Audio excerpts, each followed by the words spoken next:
Nous prions le Seigneur. Seigneur, tu es le Maître et nous sommes tes disciples. C'est de toi que nous avons tout à apprendre. Cependant, nous sommes là à comprendre et à croire ce qui concerne ton royaume. Mais tu nous as promis ton esprit de vérité pour nous conduire dans toute la vérité. Ouvre nos oreilles et dispose nos cœurs, afin que nous recevions ensemble, maintenant, la connaissance du salut que tu accordes aux hommes par Jésus-Christ notre Seigneur. Amen. Notre unique lecture de ce jour est tirée de la prophétie d'Ésaïe en son chapitre 19, du verset 1 au verset 17. Donc dans l'Ancien Testament, la prophétie d'Ésaïe, en son chapitre 19, les versets 1 à 17. Oracle sur l'Égypte. Voici, l'Éternel est monté sur une nuée rapide. Il vient en Égypte. Et les idoles de l'Égypte tremblent devant lui. Et le cœur des Égyptiens tombe en défaillance. J'armerai l'Égyptien contre l'Égyptien. Et l'on se battra frère contre frère, ami contre ami, ville contre ville, royaume contre royaume. L'esprit de l'Égypte disparaîtra du milieu d'elle, et j'anéantirai son conseil. On consultera les idoles et les enchanteurs, ceux qui évoquent les morts et ceux qui prédisent l'avenir. Et je livrerai l'Égypte entre les mains d'un maître sévère.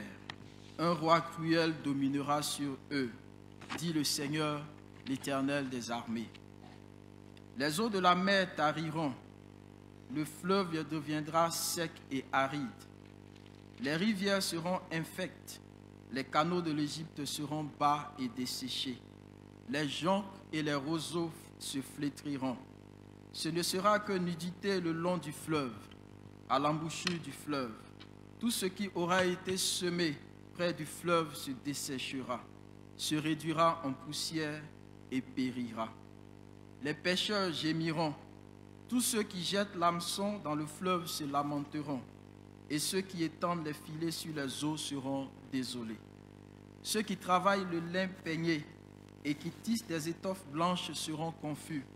Les soutiens du pays seront dans l'abattement. Tous les mercenaires auront l'âme attristée. Les princes de Soan ne sont que des insensés. Les sages conseillers de Pharaon forment un conseil stupide. Comment osez-vous dire à Pharaon, « Je suis fils des sages, fils des anciens rois. » Où sont-ils donc, tes sages, qu'ils te fassent des révélations et qu'on apprenne ce que l'Éternel des armées a résolu contre l'Égypte? Les princes de Soan sont fous, les princes de Noph sont dans l'illusion. Les chefs des tribus égarent l'Égypte. L'Éternel a répandu au milieu d'elle un esprit de vertige, pour qu'il fasse chanceler les Égyptiens dans tous leurs actes, comme un homme ivre chancelle en vomissant. Et l'Égypte sera hors d'état de faire ce que font la tête et la queue, la branche de palmier et le roseau. En ce jour, l'Égypte sera comme des femmes. Elle tremblera et aura peur, en voyant s'agiter la main de l'Éternel des armées, quand il la lèvera contre elle. Et le pays de Juda sera pour l'Égypte un objet d'effroi. Dès qu'on lui en parlera, elle sera dans l'épouvante, à cause de la résolution prise contre elle par l'Éternel des armées. L'herbe sèche, la fleur tombe, mais la parole de notre Dieu demeure éternellement. Amen. Amen. Nous disons merci au prédicateur Alexis. Bien-aimés, inclinons-nous pour la prière.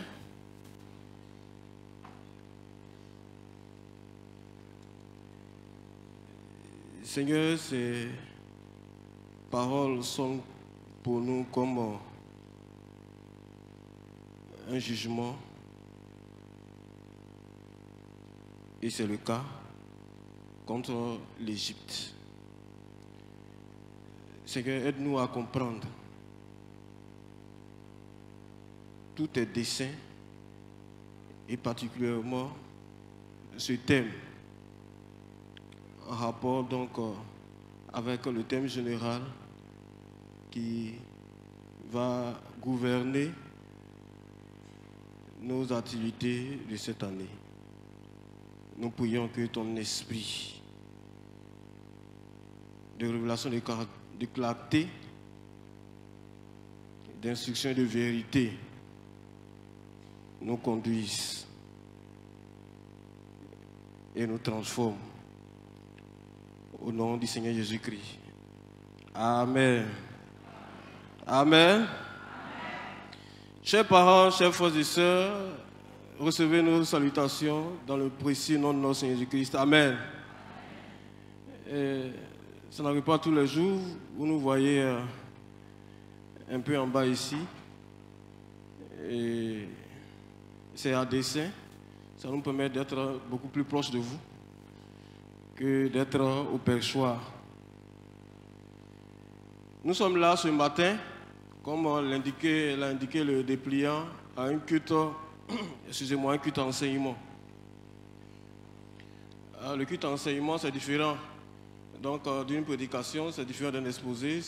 L'enseignement est différent d'une prédication, d'un exposé, d'un compte rendu, d'une étude biblique, etc. Dans sa forme comme dans son fond. Pour ne pas perdre le temps dans les explications.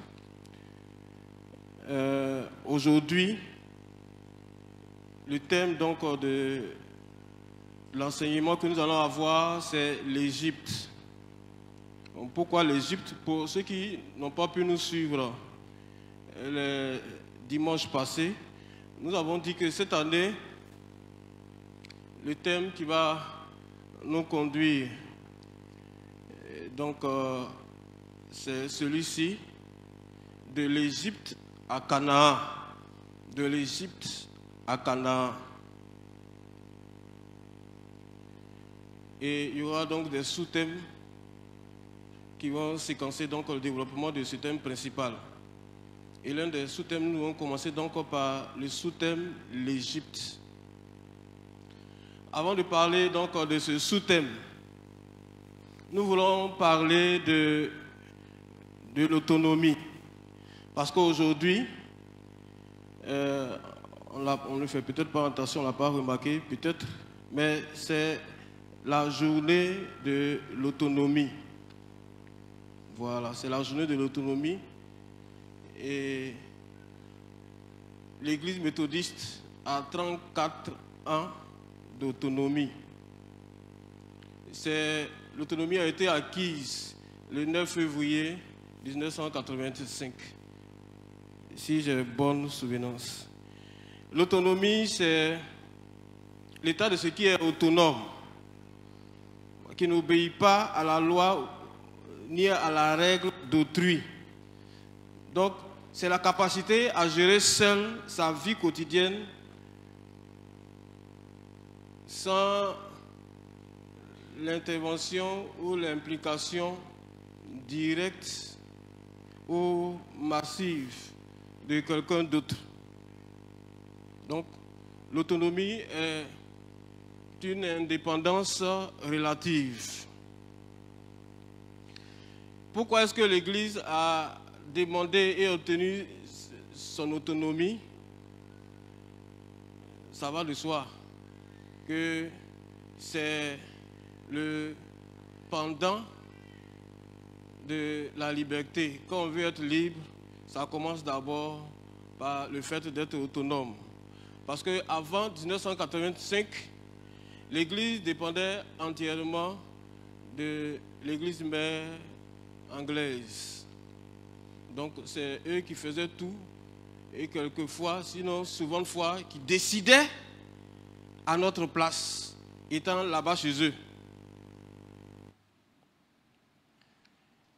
Et nos responsables d'alors ont réfléchi, ils ont dit que c'est nous qui vivons les réalités ici et il faut que l'Église de tutelle nous donne une marge de manœuvre assez grande pour nous permettre de nous prendre en charge de manière relative, bien entendu.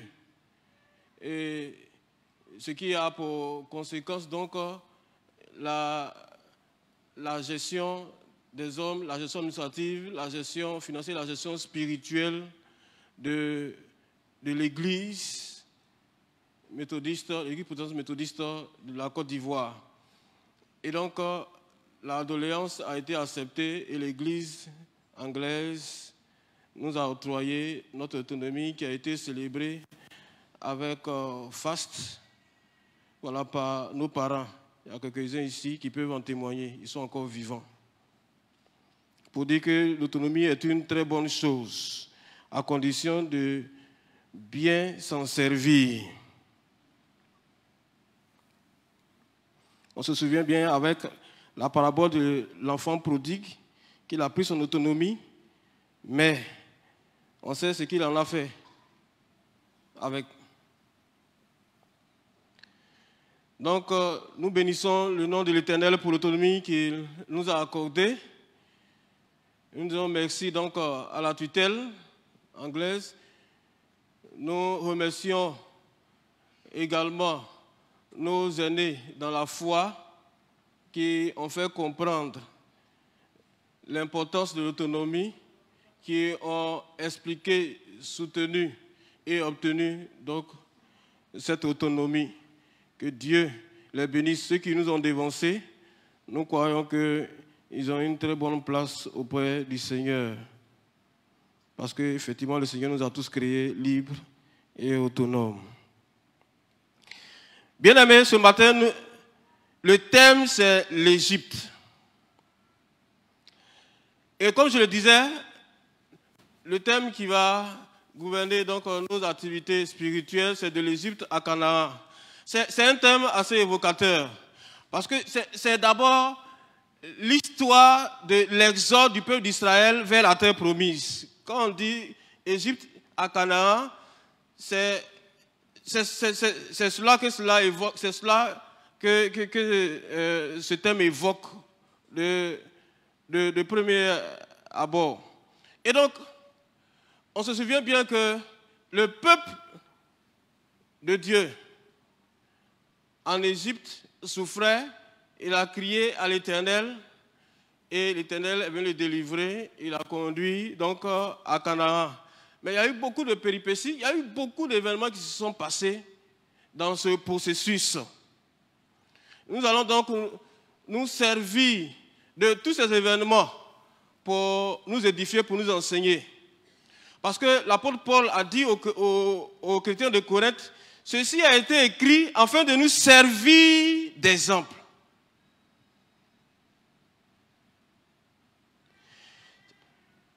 Ce thème de l'Égypte à Canaan, c'est également le parcours de l'homme, de sa délivrance du péché au royaume des cieux, en passant par toutes les péripéties de sa marche avec le Seigneur ou de sa vie terrestre. Donc, le thème de l'Égypte à Canaan est un thème symbolique, voilà, qui représente le processus de la libération de l'homme jusqu'à son entrée dans sa terre promise, c'est-à-dire dans le royaume des cieux. Pour ce qui nous concerne ce matin, nous allons parler de l'Égypte. Nous savons tous que l'Égypte a joué un rôle de premier plan dans la destinée d'Israël. Aussi, nous retrouvons plusieurs fois les mentions d'Égypte, même après la sortie d'Égypte, après l'Exode, plusieurs fois l'Égypte est mentionnée dans la Bible de l'Ancien Testament, même dans le Nouveau Testament. Les Hébreux appelaient l'Égypte Misraïm. Voilà, Misraïm. Le nom de l'Égypte dérive de la transcription grecque de Aigoudos, du nom de Aïkoufta, c'est-à-dire château des doubles de Phta, qui était une divinité, un dieu, ou si vous préférez, pour prendre un raccourci, un démon. Donc, ce nom était donné à la ville de Memphis, dans un grand nombre de textes hiéroglyphes. comme je le disais tantôt, la place de l'Égypte dans la Bible, sinon dans la destinée du peuple d'Israël, est importante et non négligeable. On se rappelle que Abraham est parti en exil en Égypte. Abraham est parti en exil en Égypte. Il est parti pour séjourner un temps en Égypte. La beauté de sa femme, Sarai, lui a créé des problèmes, de sorte qu'il était obligé de revenir donc à Canaan. Quand tu maries une jolie femme, tu as aussi beaucoup de problèmes. On ne sait même plus ce qu'on va faire. On se souvient bien que Sarah était convoitée par plusieurs responsables, même au niveau de Canaan, elle a été convoitée, et en Égypte aussi, elle a été convoitée. Heureusement que Pharaon a vite découvert donc, cela, parce que Abraham avait dit que Sarah était sa sœur. Un jour, Pharaon les a vus plaisanter, il dit, vous, la façon dont vous présentez là, ça c'est pas frère et soeur, ça c'est pas plaisanterie frère et soeur, c'est plaisanterie de mari et puis épouse, époux et puis épouse. Il ne faut pas me créer des problèmes. Et puis la nuit, je n'ai même pas dormi à cause de celle-là, parce qu'entre-temps, elle avait prise pour l'envoyer chez lui. Donc par la suite, il a libéré Sarah, Abraham, avec beaucoup de présents et beaucoup d'offrandes pour demander pardon à Abraham d'avoir convoité sa femme. On a vu également que l'Égypte a été la terre d'élévation et de gloire de Joseph, fils de Jacob. C'est en Égypte que la destinée de Joseph s'est manifestée. Avant, c'était des rêves ou c'était des songes. C'est en Égypte que cela s'est manifesté. Et on se souvient bien de tout ce que Joseph a fait en Égypte et pour l'Égypte. Nous allons y revenir. On se rappelle également que c'est en Égypte que Jacob a immigré pour trouver donc un refuge à cause de la famine. Lui et ses 70 membres de sa famille. Donc, ils sont partis, ils ont quitté Canaan pour aller trouver refuge en Égypte. Parce qu'entre-temps, Joseph donc, est rentré dans sa gloire et a permis à l'Égypte de connaître donc, une renommée, d'être une puissance économique, une puissance politique et par la suite une puissance militaire. Tout ça, c'est grâce à Joseph. On se souvient également que l'Égypte a été une terre de refuge pour l'enfant Jésus et pour ses parents Marie et Joseph. C'est en Égypte que Jésus, Marie et Joseph ont trouvé refuge.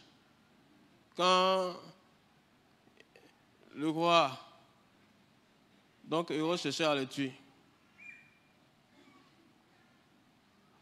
Et l'Égypte a été également une terre d'asile des premiers chrétiens, des disciples, lors de la persécution de la chrétienté au 1er siècle. Il y a des apôtres même qui y ont trouvé refuge. Donc, en réalité, l'Égypte est un pays qui devait être un pays béni de Dieu. L'Égypte devait être un pays qui devait compter dans les bonnes grâces de l'Éternel. Mais pourquoi est-ce que, selon le texte que nous avons lu tout à l'heure, Dieu a pris en aversion l'Égypte? Dieu a décidé de sanctionner l'Égypte, de détruire l'Égypte et de faire de l'Égypte un objet d'épouvante, de terreur, d'horreur et de témoignage. Parce que, entre-temps, bien aimé, l'Égypte, au temps de Joseph et par la suite, évoquait l'idée d'une grande puissance avec ces différentes dynasties pharaoniques. Lorsqu'on parle de l'Égypte, on parle, entre autres, des prestigieuses pyramides qui défient le temps et l'espace. Je crois que nos maçons d'aujourd'hui peuvent aller prendre conseil auprès donc, de ces bâtisseurs, de ces constructeurs égyptiens. Eux qui construisent une maison et puis une semaine après, la maison s'effondre. Il y a des gens qui disent, mais les pyramides que vous voyez ont plus de 3000 ans. Plus de 3000 ans et ces pyramides-là sont encore là. On connaît des maisons qui sont effondrées, même pendant la construction, et quelquefois même après la construction.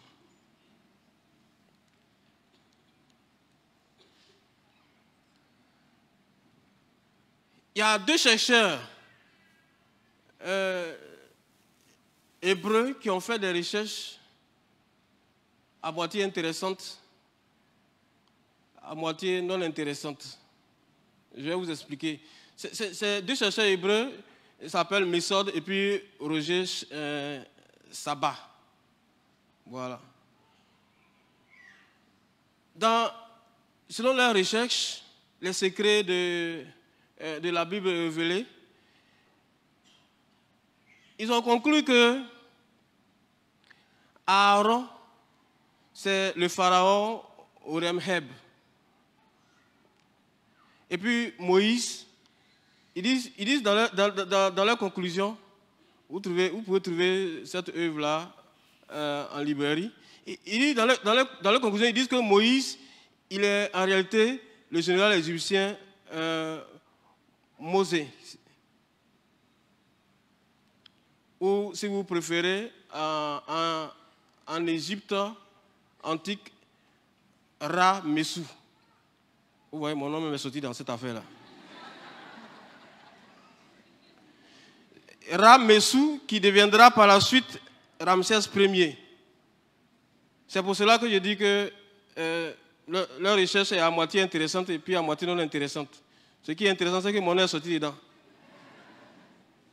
Moi qui pensais que j'étais un baoulé, or je viens de découvrir que je suis un Égyptien.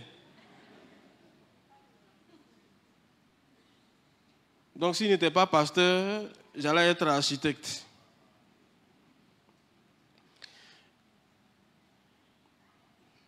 Donc, par la suite, bon, ça, nous n'avons pas été d'accord, les autres conclusions, effectivement. Parce qu'ils ont dit que Abraham, c'est en réalité le pharaon qu'on a appelé Akhenaton. Bon, ça, vraiment, ce sont des aberrations.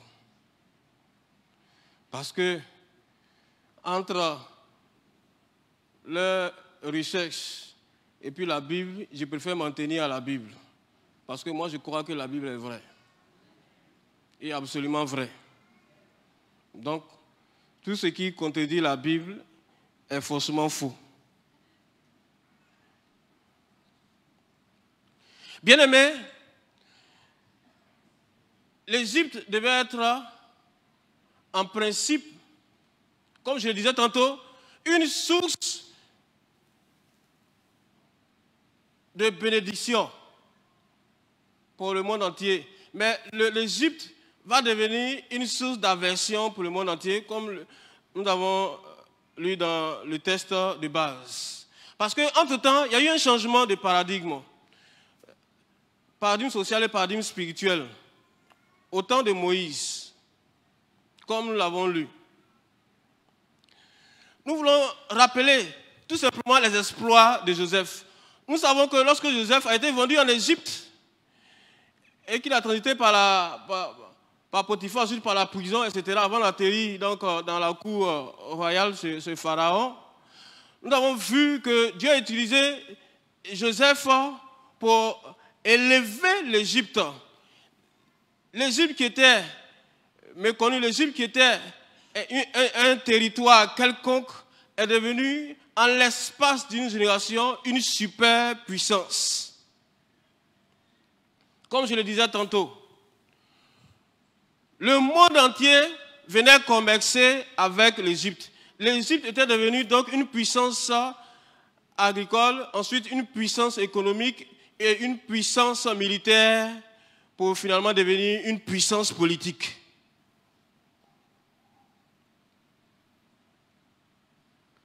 Il y a eu ensuite l'arrivée de nouveaux pharaons qui n'ont pas connu Joseph et ses exploits, qui ont commencé donc à se retrouver contre le peuple de Jacob installé à Goshen. Et ils vont les utiliser comme des esclaves.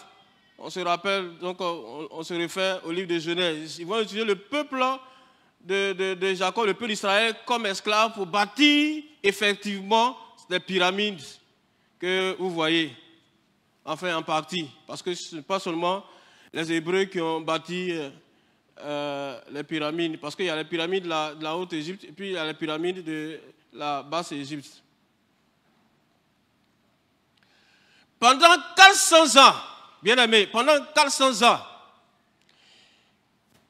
le peuple de Dieu en Égypte sera sous la domination esclavagiste de l'Égypte, de Pharaon et de tous les Égyptiens d'ailleurs.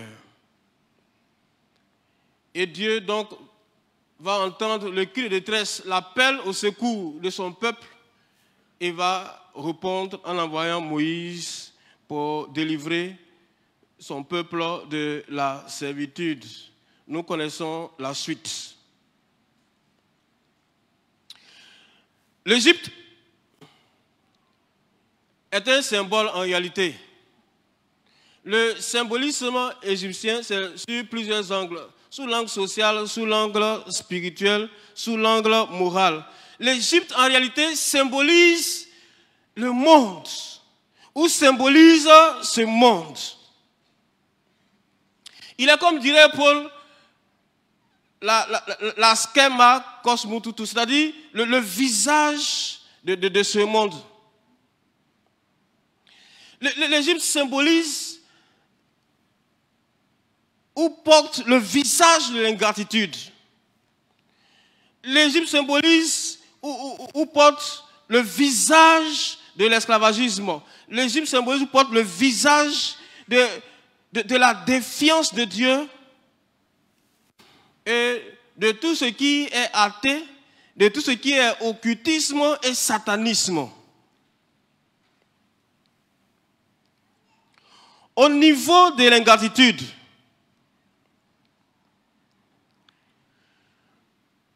nous savons tous que l'Église a été faite par Joseph et par la suite par le peuple d'Israël dans le pays.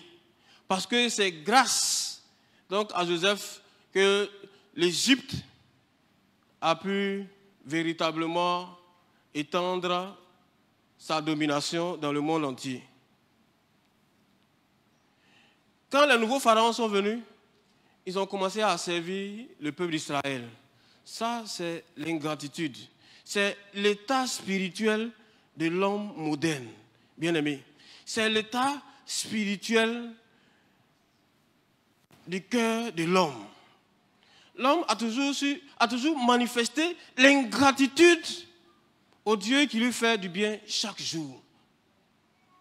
Et particulièrement, même dans le milieu chrétien. Il suffit d'un jour d'épreuve pour que des chrétiens se lèvent pour parler contre Dieu, pour demander des comptes à Dieu ou pour amener Dieu en procès. Sur les 1000 jours que Dieu a accordés comme en termes de bénédiction à l'homme, il suffit d'un seul jour pour que l'homme s'énerve contre Dieu, pour que l'homme pose des questions à Dieu pour que l'homme envoie Dieu devant son tribunal. Nous allons revenir tout à l'heure. Bien aimés, les Égyptiens ont manifesté l'ingratitude en transformant donc les personnes qui ont été à la base de leur développement, de leur croissance et de leur renommée, en les transformant en esclaves. Au lieu de leur accorder la place qui leur revenait, ils les ont réduits donc en état d'esclaves. L'ingratitude, bien aimé, se manifeste dans le fait pour l'homme de vivre sa vie comme il veut, et puis quand il y a un souci, c'est Dieu qu'ils accusent. Aux États-Unis, il y a une dizaine d'années, un élève a pris, on dit toutes les années, c'est devenu un cycle. Un jeune a pris un pistolet, il allait dans l'école, il a tiré sur tout ce qui bougeait. Il a tué 23 personnes. Et puis, ça a fait débat donc, dans les médias. Et il y a des journalistes qui sont levés, ils ont dit, mais où est Dieu dans tout cela? Qu'est-ce que Dieu fait? Pourquoi Dieu laisse faire de telles choses? Pourquoi Dieu permet qu'une telle catastrophe nous arrive? Et le journaliste allait poser la question à la fille d'un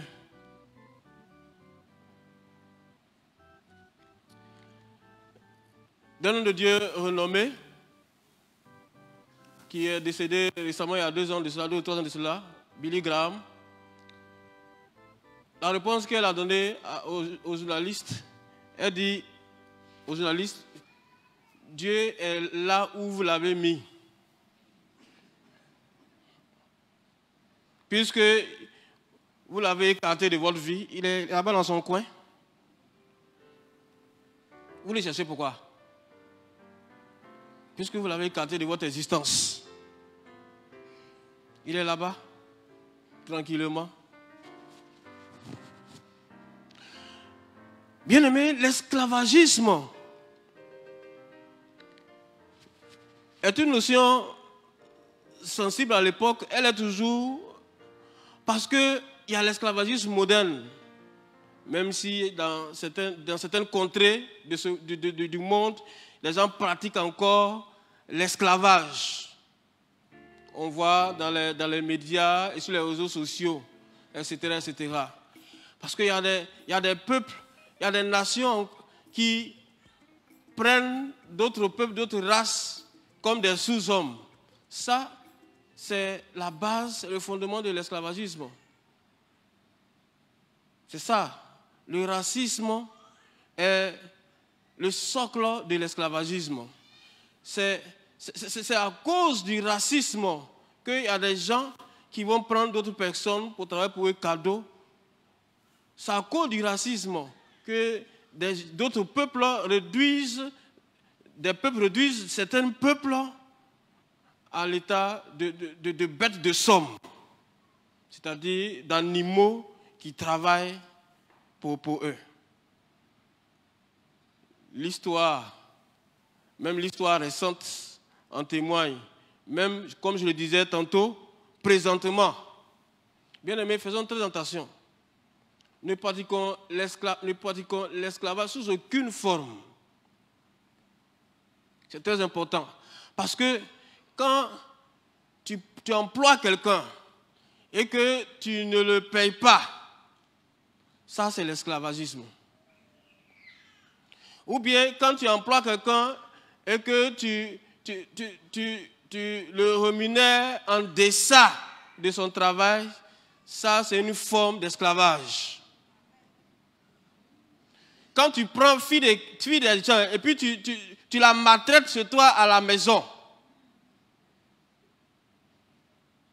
ce que tu ne veux pas qu'on fasse à ton enfant, Tu fais ça aux enfants des autres. Ça, c'est l'esclavage.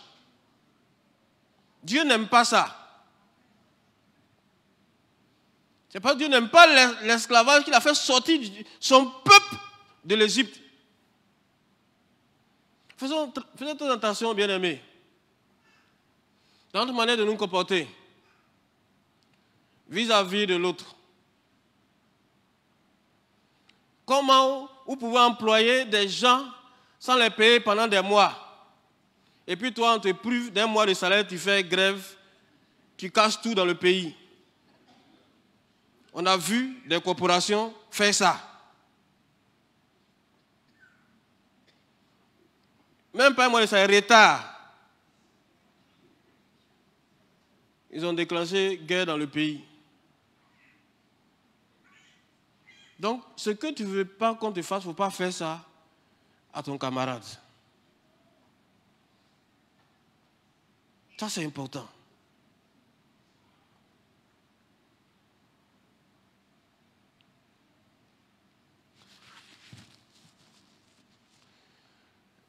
L'esclavage au plan, ça c'est au plan social. Au plan spirituel, vous savez, le peuple d'Israël en Égypte n'était pas seulement qu'esclave. Au plan social, même au plan spirituel, le peuple d'Israël était asservi.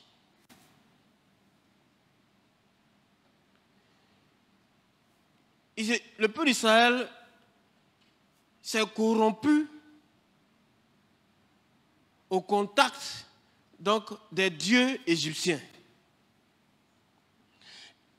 Le peuple d'Israël s'était adonné à certaines pratiques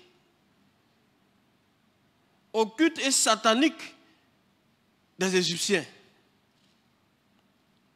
Et l'un mis dans l'autre, Dieu était obligé de le faire sortir pour le conduire donc à Canaan en passant par une formation dans le désert, parce que le désert est toujours formateur. Nous allons revenir là-dessus.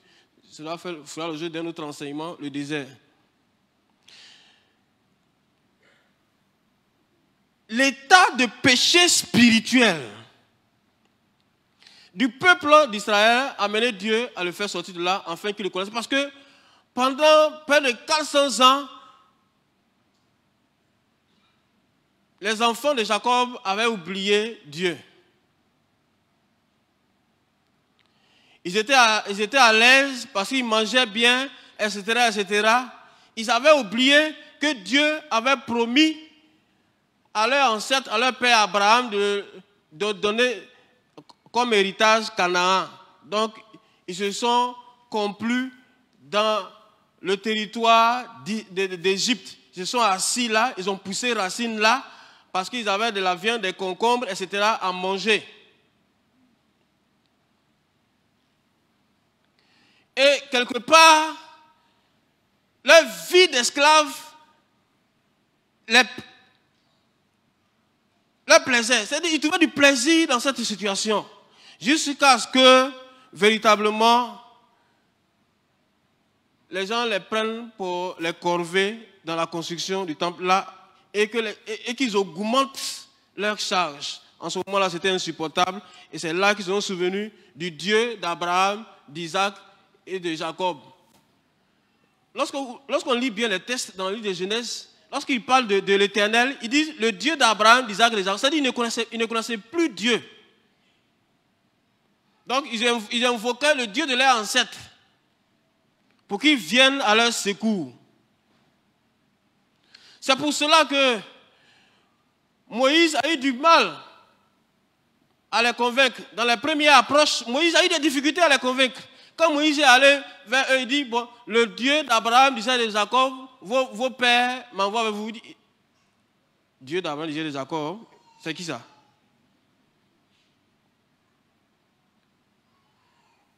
Et Dieu était obligé de faire des prodiges au milieu d'eux pour qu'ils puissent comprendre que, c'est vrai, hein, un Dieu qui fait un miracle comme ça, c'est qu'il est bon. Et qu'il peut faire notre affaire. Bon, Moïse, il faut parler, on va t'écouter maintenant. Donc, ils étaient obligés de voir un peu les manifestations extraordinaires pour croire un peu.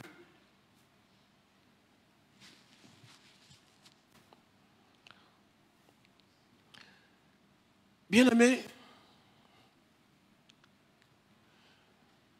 l'Égypte était également symbolisée, comme je disais tantôt, par le mysticisme et l'occultisme.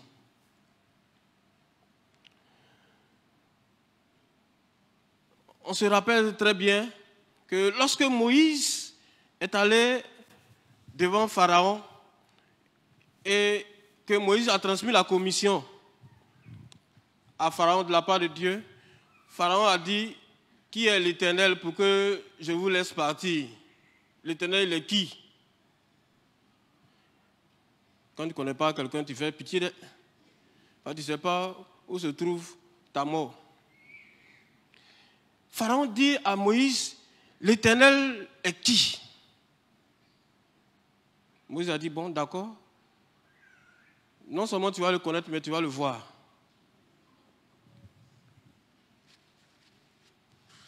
Moïse, donc, pour montrer que l'Éternel, il est fort, il est puissant, il va jeter son bâton, qui va se transformer en serpent. Pharaon, qui était dans sa chaise, bien sur son trône de gloire, a appelé donc ses magiciens. Et puis il a dit: oh, Moïse et Aaron, vous êtes des plaisantins? Ce que tu as fait ici, là, c'est ce que je fais, c'est ce que mes magiciens font matin, midi et soir. Ça, c'est le béaba de la magie chez nous ici. Donc ce que tu fais là, ça c'est rien. D'ailleurs même, magicien, démonstration.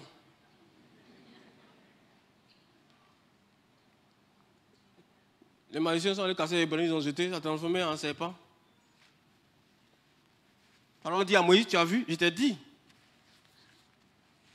Donc, ton Dieu là, c'est un petit Dieu. Parce que toi, ton Dieu transforme bâton en serpent. Moi, ce n'est pas mon Dieu, c'est mes magiciens. Imagine ce que mes dieux peuvent faire si je les appelle. J'ai appelé simplement mes magiciens. Oh. La Bible nous raconte que le serpent de Moïse a englouti les autres serpents. Ça devait faire réfléchir Pharaon, mais il ne s'est pas tenu là. Hein. Pharaon a commencé, Dieu dit: bon d'accord, je vais commencer maintenant à juger Pharaon et son peuple. Les trois premières plaies, Pharaon a également fait de même.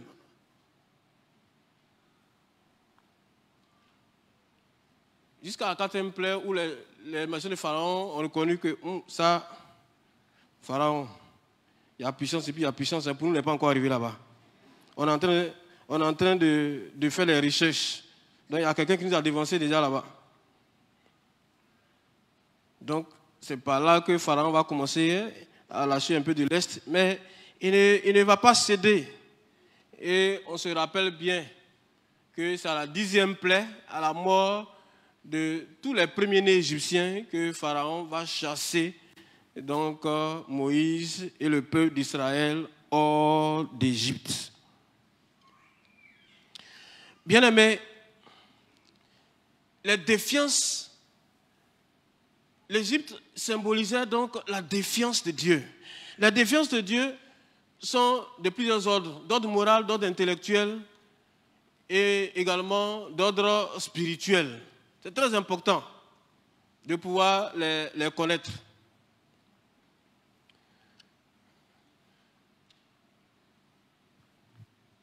Le monde de plus en plus défie Dieu. Le monde de plus en plus imite Dieu. Le monde de plus en plus se prend pour Dieu.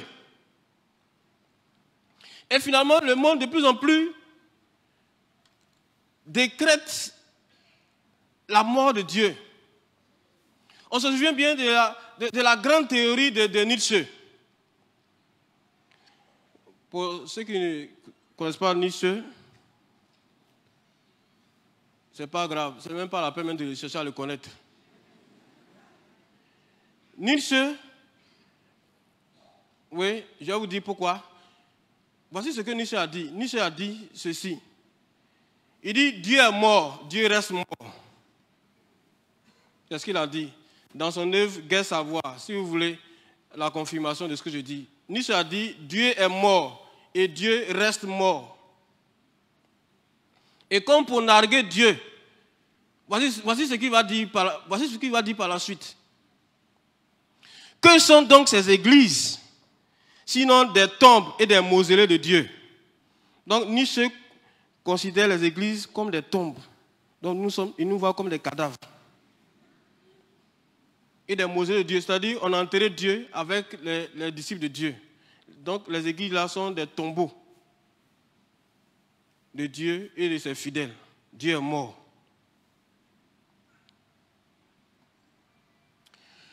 Bien aimé, l'affirmation nietzschéenne de la mort de Dieu ne signifie pas seulement que la foi a disparu et qu'on a cessé de s'interroger sur lui, mais aussi que Dieu doit être effacé de la conscience de l'humanité. On se rappelle bien quand il y a eu la Révolution française de 1789, je crois. Voilà, si j'ai bien appris mon cours d'histoire.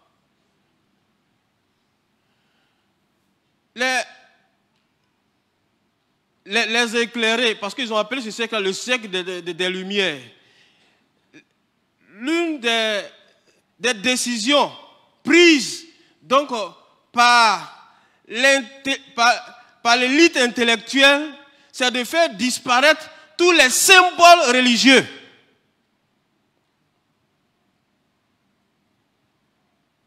C'est-à-dire, s'il y a la croix sur l'église, on enlève la croix. Tout ce qui peut représenter une église, tout ce qui peut représenter la foi, on doit faire disparaître cela. C'est la proclamation donc de la laïcité. C'est ça la laïcité, en réalité, pour ceux qui ne le savent pas.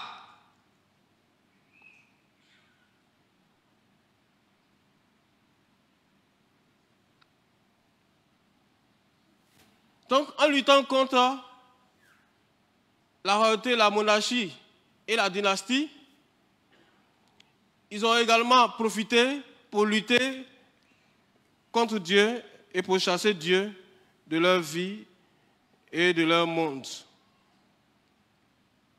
Donc, ils ont commencé à développer certaines théories que j'ai appelées les théories théocides, c'est-à-dire les théories qui proclament la mort de Dieu comme Nietzsche. Et c'est ce qui est à la base de la sécularisation. La sécularisation, ça vient de la racine, c'est séculier, c'est-à-dire qui est relatif au siècle, c'est-à-dire à ce monde. La Bible dit, bien aimé, n'aimons pas le monde, les choses qui sont dans ce monde. Parce que l'amour du monde est inimitié contre Dieu. Celui qui aime ce monde est un ennemi de Dieu. Et Paul a dit, en parlant du diable, le Dieu de ce siècle, ou le Dieu de ce monde. C'est pourquoi, lorsque nous vous disons de ne pas aimer le monde, de ne pas vous attacher au monde, il faut comprendre que ça vient de là. La sécularisation. Donc, quand je dis la sécularisation, c'est ce qui appartient au monde, au siècle, au temporel, à la vie laïque. La sécularisation s'appréhende dynamiquement comme la réalisation de l'indépendance de ce monde vis-à-vis de l'autorité divine et de sa providence. C'est-à-dire, ce monde fait tout pour s'affranchir de la puissance, de la seigneurie de Dieu.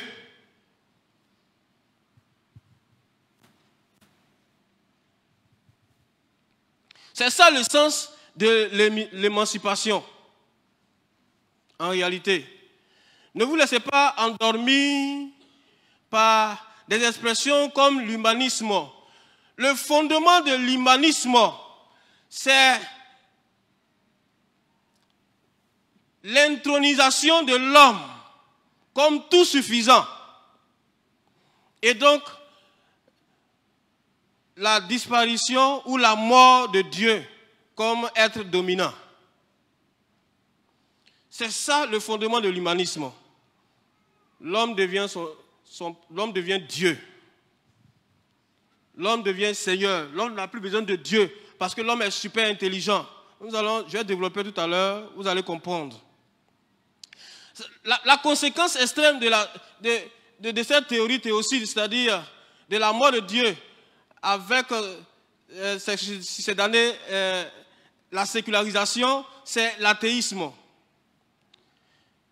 Cette émancipation se fait fondamentalement en direction de l'autonomie de la raison humaine. La base du sécularisme se trouve constituée. C'est le monde fermé sur lui-même, qui ne se considère plus comme création de Dieu et ne reçoit plus sa vie et sa loi du Créateur, mais qui porte en lui-même sa vérité et sa justification.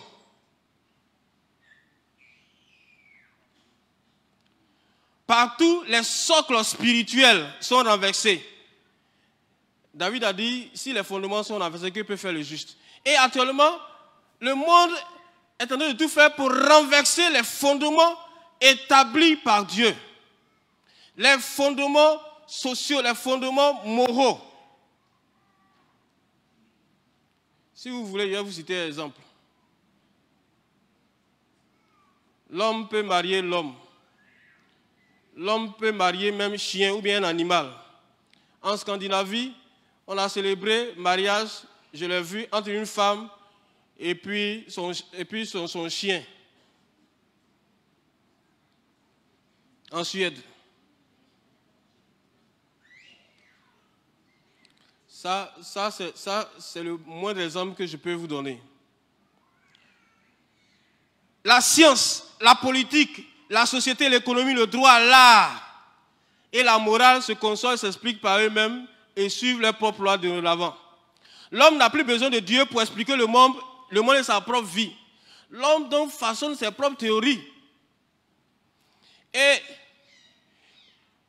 vous savez, on nous a toujours appris à l'école que le monde est issu d'un Big Bang, à la suite donc duquel il y a eu, donc par le frottement des molécules, donc la première vie qui était donc un être homozygote, ou bien un être unicellulaire, qui ensuite par contact avec les autres êtres unicellulaires a formé donc par développement successif, par contact successif, etc., etc. Donc un être aquatique, si vous voulez, un tétard. Ce tétard, il est devenu, donc, il était entre l'eau, et puis, un jour, il a regardé, il y avait beaucoup de choses intéressantes sur la terre, donc, il sort de l'eau un instant, et puis il rentre dans l'eau. Il va sur la terre un instant, et puis il rentre dans l'eau. Ainsi de suite, qu'un jour, il a vu que la terre est intéressante, donc il est resté sur la terre, il a perdu donc ses nageoires. Il a commencé donc à devenir lézard. Et puis, ensuite, il a commencé à devenir un animal bizarre. Et puis, il a commencé à devenir singe. Et puis, il a commencé à devenir, et puis, il a commencé à devenir toi.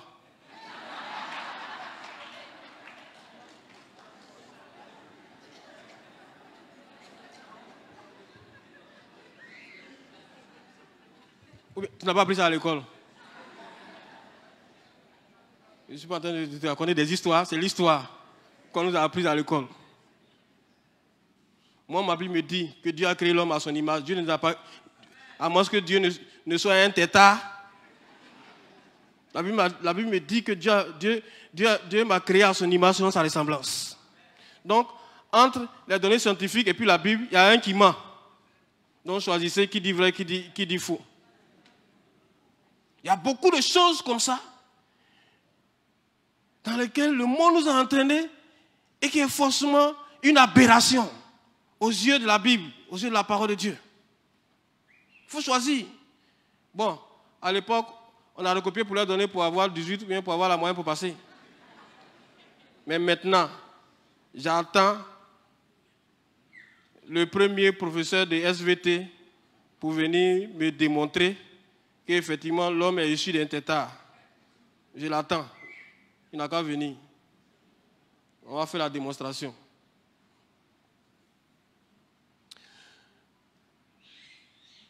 Bien aimé, à mesure que le pouvoir de l'homme se renforce. Sur toute chose, l'absence de Dieu se fait ressentir. Vous n'avez pas remarqué?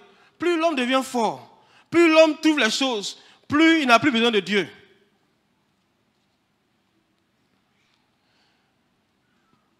C'est comme, par exemple, les chrétiens. Quand un chrétien n'a rien, quand il est malade, il va déranger Dieu jusqu'à...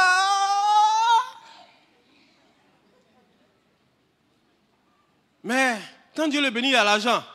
Quand il a la migraine, il court à la pharmacie, directement. Le Dieu qui l'a guéri avant, quand il n'avait rien là, il ne sait plus que, il a oublié que Dieu pouvait toujours le guérir, ou bien il a pensé que la puissance de Dieu avait tari. Donc, c'est maintenant le médicament, ou bien la pharmacie qui devient le Dieu de sa guérison. Je ne dis pas de ne pas utiliser les médicaments, etc., etc. Mais le premier réflexe, quand tu es malade, il faut prier Dieu d'abord. Il ne faut pas courir à la pharmacie. Parce que ça vient un peu. C'est comme ça, on oublie, on éloigne un peu le Seigneur de sa vie. Quand notre premier réflexe n'est pas de recourir à Dieu, n'est pas de consulter Dieu, n'est pas de demander à Dieu ce dont on a besoin, on oublie peu à peu Dieu. Et on s'assoit donc dans ce que le monde nous a offert comme confort, comme aisance. Et Dieu s'éloigne de plus en plus de nous. C'est ça le danger, c'est ça l'Égypte. Plus l'homme réussit à devenir maître du monde, plus à quoi le sentiment de l'absence de Dieu dans le monde, et inversement, plus à quoi le sentiment de l'absence de Dieu dans le monde, plus l'homme se voit amené à prendre le monde en son pouvoir et sous sa responsabilité. Bien-aimé, a-t-on besoin encore de Dieu quand on produit des fertilisants pour produire en abondance? A-t-on encore besoin de Dieu quand on va bombarder les nuages pour faire pleuvoir? Oui. Les Blancs ont trouvé une technique, ils vont électrocuter, je ne sais pas comment ils s'appellent ça, les nuages. Et puis, les nuages libèrent la pluie, et puis il pleut. Donc, ils ont trouvé le moyen pour faire pleuvoir. Donc, pourquoi prier Dieu? Dieu fait venir la pluie. On prend son avion, on va électrocuter le nuage, et puis le nuage relâche la pluie. On ne se fatigue plus pour prier Dieu. Par nous-mêmes, on devient un peu Dieu. Est-ce qu'on a besoin encore de Dieu quand on peut fabriquer des êtres humains au laboratoire? Est-ce qu'on a encore besoin de Dieu?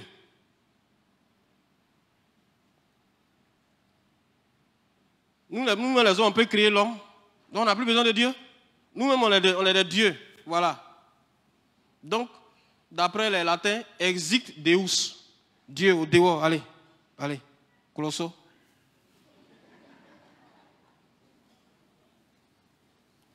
La sécularisation, c'est l'effondrement de la civilisation chrétienne. Nietzsche a su lui donner toute l'orchestration désirée. Il a dressé le lit mortuaire de Dieu. Il a fait d'abord un diagnostic. Dieu a fait son temps, il est hors service. Mais il voit surtout dans cette disparition une nécessité humaine. Il faut que Dieu meure pour que l'homme vive. Parce que Dieu passe son temps à nous terroriser, à nous emmerder. Il faut qu'il meure pour qu'on soit libre, pour qu'on vive. Je pensais que tu allais dire Amen. Il ne faut pas dire Amen. Il faut bien écouter ce que je suis en train de dire là. Nietzsche dit, il faut que Dieu meure pour que l'homme vive, pour que l'homme soit libre. Parce qu'il considère Dieu comme la source de leur malheur, ou bien il considère Dieu comme étant la source de leur manque de liberté. Si Dieu est là, il ne peut pas faire ce qu'il veut. Vous voyez, quand vous êtes dans les milieux, quand il y a un chrétien qui est là, les gens se retiennent. Quelquefois, dans certains milieux, quand il voit le pasteur, il est assis en col, il dit, ah, le pasteur est là. Hein. Mais quand le pasteur n'est pas là, on se laisse aller à ses passions, même quelquefois à ses perversions. Donc c'est pour ça que Dieu nous emmerde. Il faut qu'il parle, qu'il se loin de nous. Il faut qu'on enlève de notre tête, de notre esprit, de notre vie et de notre monde. Et il est impossible en effet de vivre sous le regard oppresseur de Dieu et de ses lois. Sa mort signifie que l'homme est devenu son propre père et créateur. Il est devenu un surhomme. Voilà le mot.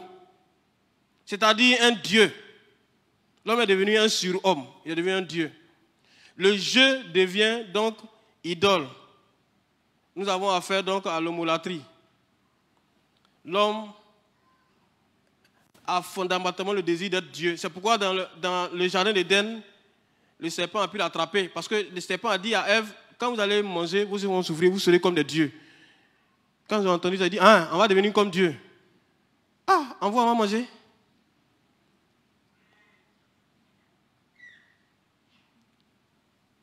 Donc, le refus de reconnaître sa finitude, le refus donc de reconnaître Dieu comme étant le Créateur et l'être suprême ont amené les hommes donc à adopter des théories, des comportements, etc. contre Dieu. Même dans le milieu chrétien, ça existe. Nous voyons cela malheureusement.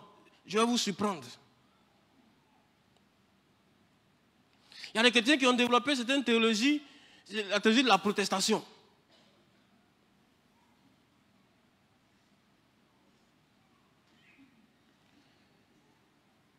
Certains théologiens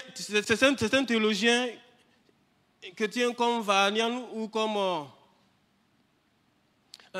Thomas Altizer, ou William Hamilton, ou Paul Van Buren, ou Dorothée Zolle. Voilà, je cite tous ces auteurs pour que vous puissiez, à la maison, vous référer. Il suffit d'aller sur le net, vous allez cliquer, vous allez le voir. Cette théologie-là, voici ce qu'ils disent.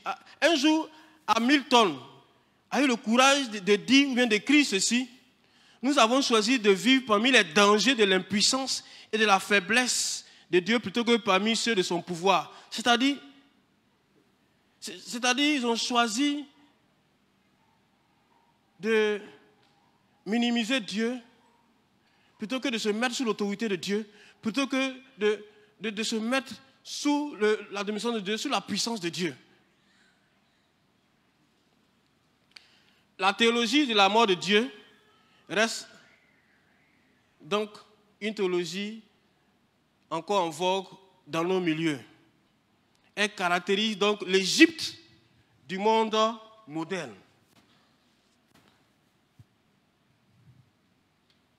Je l'ai dit, l'Égypte antique était le siège de l'occultisme et du satanisme. Avec la trilogie divine Isis, Horus et puis Seb. En abrégé IHS. Horus dont le père était Osiris, bien sûr. Bon, je ne vais pas rentrer dans la mythologie, mais ce sont les divinités qui avaient cours donc au temps pharaonique. Et cela a inspiré certaines loges même maçonniques. Nous avons en France la loge française Memphis Misraïm, qui a même une obédience féministe. Voilà, la loge française féministe Memphis Misraïm. J'ai dit que l'Égypte en hébreu c'est Misraïm. Voilà. Et Memphis était le siège donc de l'occultisme. Les francs-maçons se réfèrent donc à l'Égypte antique. Dans leur théologie, dans leur symbolisme et dans leur pratique. Parce que pour les francs-maçons, tous les grands architectes sont de leurs ordres. D'ailleurs, ils appellent leur Dieu le grand architecte de l'univers. Voilà, G-A-U, en abrégé, ou grand G. Vous voyez, parmi les signes maçonniques, un grand G avec le compas ou avec l'équerre, etc., etc. Donc, ça a inspiré beaucoup donc, de loges et beaucoup de tendances occultistes, spiritistes et mysticistes.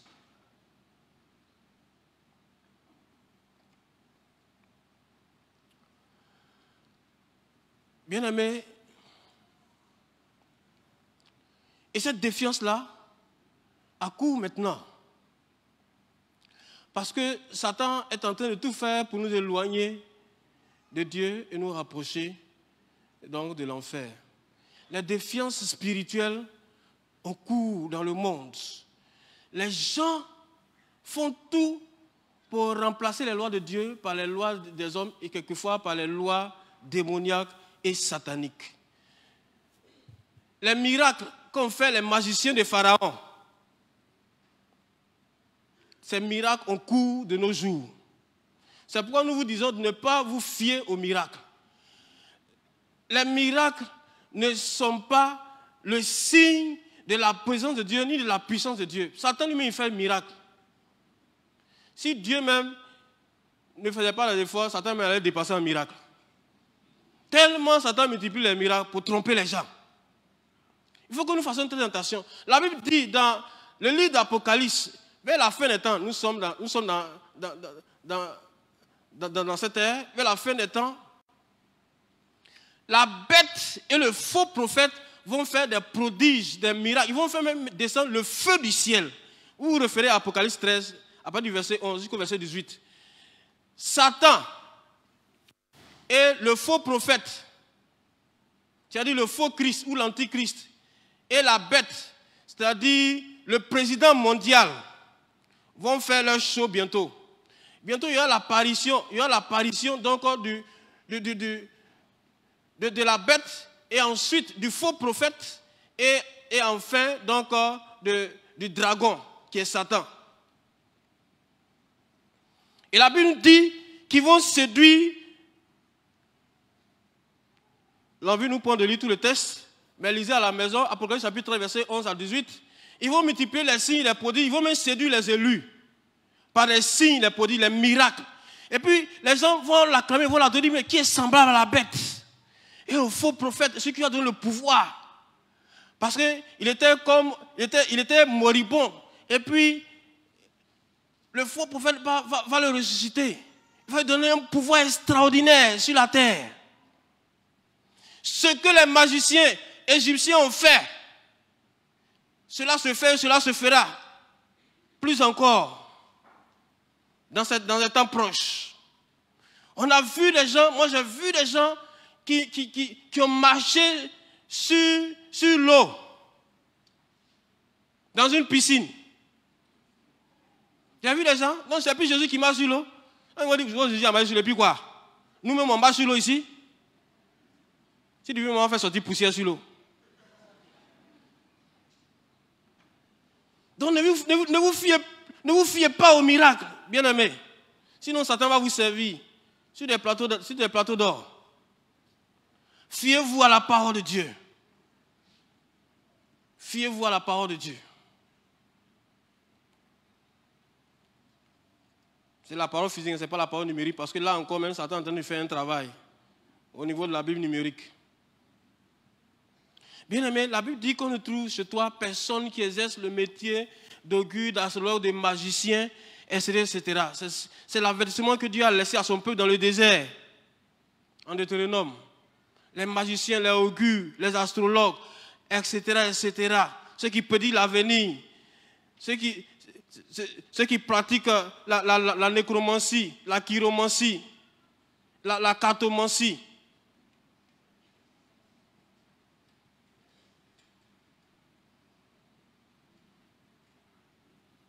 Aujourd'hui, il y a une forme, il y a une forme virtuelle donc de cette pratique-là.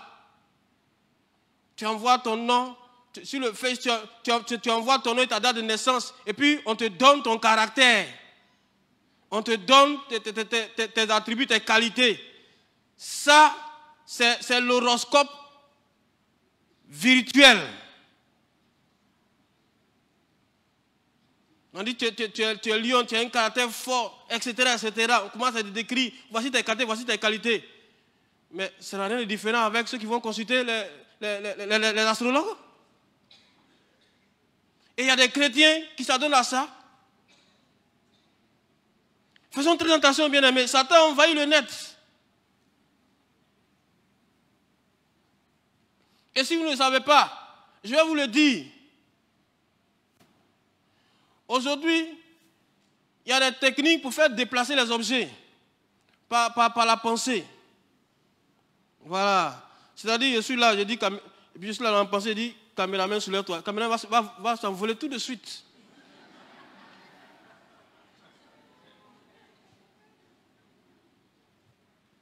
Par la pensée. C'est pourquoi vous faites attention. Dans certains segments, dans certains milieux chrétiens, dans certaines écoles, on prône le développement de la pensée positive et la pensée du possible. Ça, c'est démoniaque et satanique. On apprend les gens à dominer le monde ou à dominer les semblables. C'est démoniaque et satanique. Tu veux me dominer. Mais c'est ça. C'est ça. Oh, ma Bible me dit de considérer les autres comme étant au-dessus de moi. Ma Bible me dit de m'abaisser. C'est là que Dieu va me lever. Mais après du moment où toi-même tu t'élèves au-dessus des autres, Dieu va t'abaisser. Et cette théorie est démoniaque. On nous enseigne dans les écoles. La pensée du possible, la pensée positive, la pensée du possible, etc., etc. Certains théologiens même sont tombés dedans. Avec la technique de l'incubation, le temps me manque, il est presque l'heure, je ne vais pas rentrer dans les détails. Avec la technique de l'incubation, où on pense et puis on devient riche, think and grow rich, avec Napoleon Hill, avec son fameux livre. C'est ça qui sert de base pour tous les enseignants ou tous les enseignements de la pensée positive, de la pensée du possible. Le livre de Napoleon Hill. Vous ne savez pas la vie de Napoléon Hill? Vous ne le savez pas? Faites des recherches sur lui. Il a dit que les esprits sont des esprits qui viennent l'inspirer. Quelquefois, il sort dans son corps, il sort de son corps pour aller se faire réunion avec eux. Voici la vie de Napoléon Hill, le célèbre Napoléon Hill. Pense et devient riche. Cela ouvre la porte à la sorcellerie parce que tout ce qui concerne donc ce plan n'est que la sorcellerie. Il y a d'autres qui utilisent pour tuer les gens, d'autres qui utilisent pour faire autre chose. Mais ce n'est que la sorcellerie. Faisons très, très, très attention, bien-aimés. Le monde est rempli de pièges de Satan, de séduction de Satan.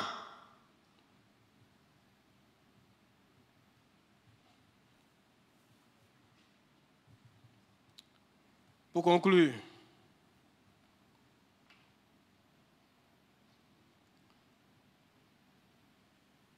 Moïse, il a été récupéré par la fille de Pharaon. Il a été élevé donc selon l'art égyptien, selon la tradition égyptienne. Mais quand il a grandi, il a pris conscience que les Hébreux étaient ses frères. Il a rompu avec les Égyptiens. Dites Amen avec moi. Moïse a rompu avec les Égyptiens. Quand il a grandi, il a vu que les Hébreux étaient ses frères, que les Égyptiens n'étaient pas ses frères. Il faut rompre tout lien avec tout lien spirituel avec l'Égypte moderne. Tout lien.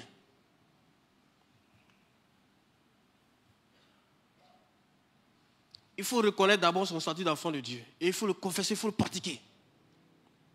Il faut rejeter tout ce que le monde offre comme gloire et comme plaisir. Moïse a refusé tous les avantages liés à son rang, donc de prince. Parce qu'il était fils de la princesse, il était pressenti pour être peut-être pharaon. Mais il a refusé tout cela. Il a vu du palais, il allait vivre dans le désert. Il faut faire un choix, la vie c'est un choix. Et puis, Moïse a combattu, il a frappé l'Égyptien. Il faut frapper tous les Égyptiens qui t'emmerdent dans ta vie. Il faut même les tuer. Moïse l'a tué, il n'a pas seulement frappé. Moïse l'a tué. Et puis il s'est libéré. Bien-aimé, il nous faut sortir d'Égypte. Si quelqu'un est en Égypte, il faut qu'il sorte de là. La Bible dit de nous éloigner d'eux. Quand la Bible dit, dans 2 Timothée chapitre 3, quand la Bible dit éloignez-vous d'eux, cela signifie éloignez-vous d'eux. Il n'y a pas de dissertation à faire là-dessus. Éloignez-vous de l'Égypte, éloignez-vous des Égyptiens. Que Dieu nous aide et nous bénisse. Amen.